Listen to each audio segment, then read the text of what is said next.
You ever watched Star Trek as a kid and just believed in the future? And not the laser fights or the aliens and the planets. What got me was those replicators. Machines that you could instantly make whatever food you wanted. A hot meal, a cold drink, that you could tell the thing to put it to a certain temperature. And it was done. And I remember thinking something wild. What if you could do the opposite? Like imagine eating half your burger and then hitting a button and sending this to somebody 1,000 miles away.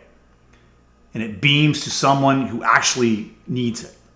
Still warm, still good, just gone from your plate to theirs.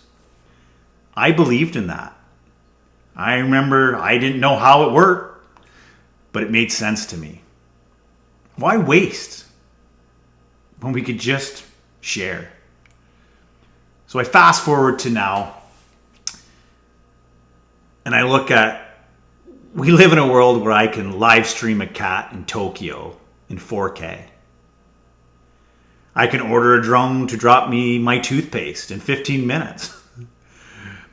I can even store every photo or video I've ever taken in a cloud somewhere above the earth. And yet, we still throw out half a steak if nobody finishes it. And I know these things don't go to total waste in some way. It goes to some compost and all that stuff. But what got me thinking was a podcast I watched. It's called the Iced Coffee Hour.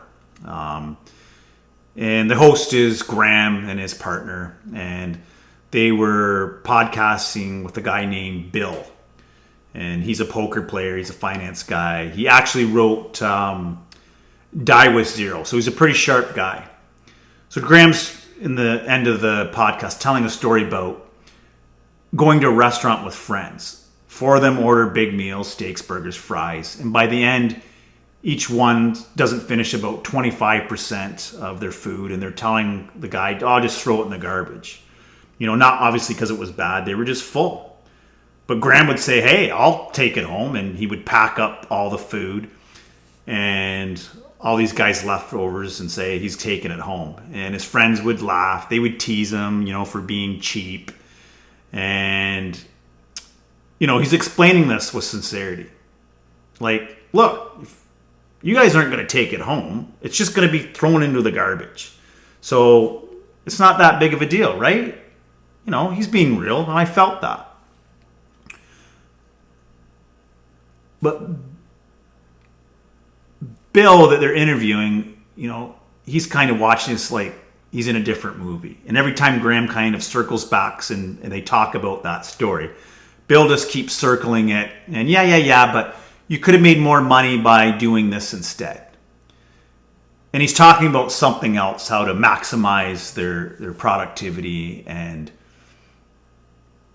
profits. So that moment, it hit me again. When you get up in that upper echelon, the world of 7 figures and high stakes poker, your problems change. The morality of food waste becomes invisible. It's not that, you know, they're bad people, and it's not that they don't recognize it.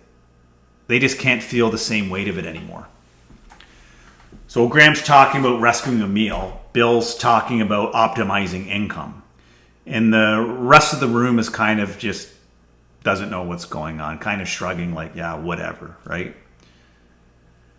But me, I'm sitting there going, why is this story about saving food, you know, kind of being treated so flippantly, like, you know, it's just a joke. It's just a normalcy. But it's not a joke. It's the story. So I started researching a little bit of this stuff quickly. So I came up with these stats. So in North America alone, we throw out apparently 30 to 40% of our food. So obviously that's hundreds of billions of dollars, and more mind-blowing, it would be billions of meals. In Canada, over 3 million tons of surplus food every year. So only 4% gets rescued. The rest, she gone. Perfectly edible. Often it's untouched food. Meanwhile, people are hungry.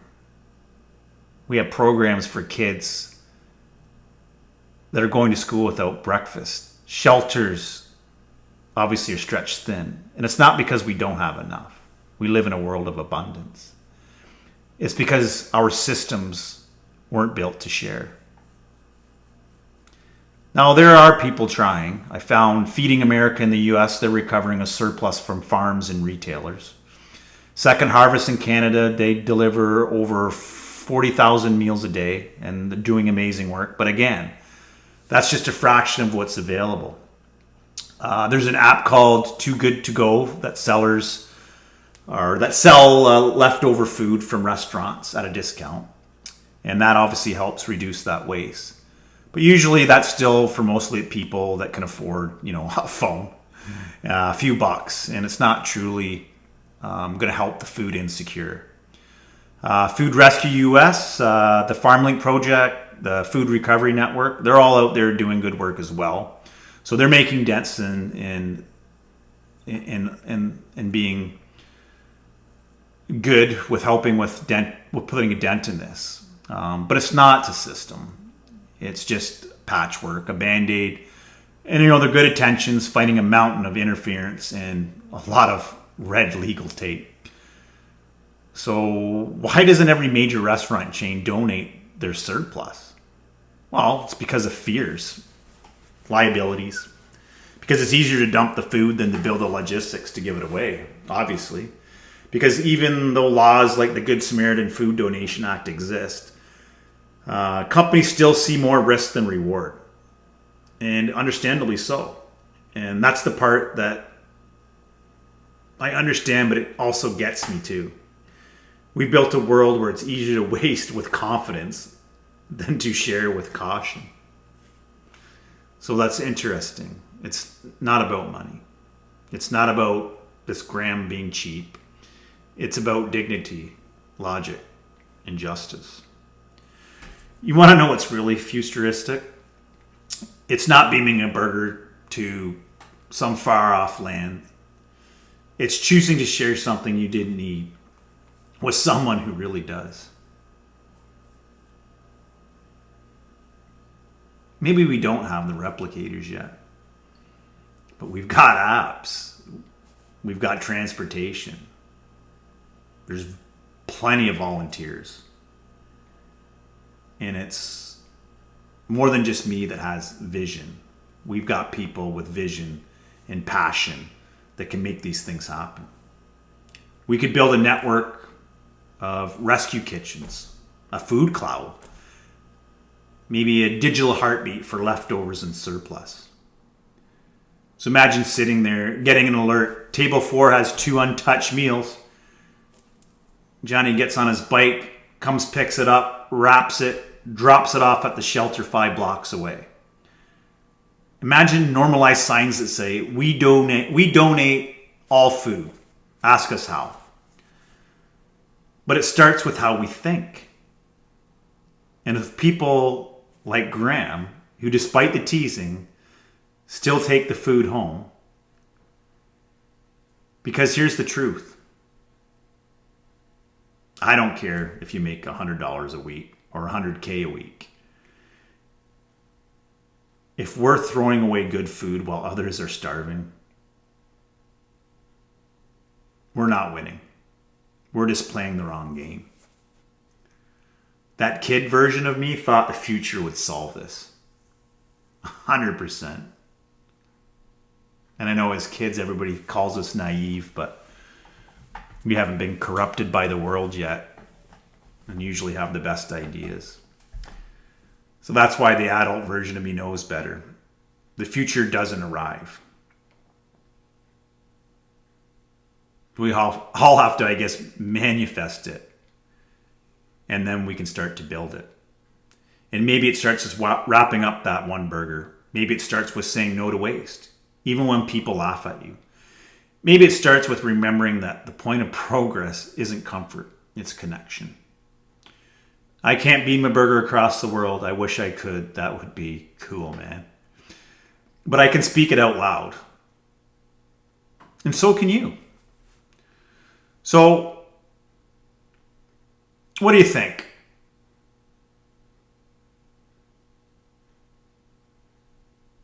one small ripple in the pond can touch the sides of each shore. So let's try to build something better together. Thanks again. Peace.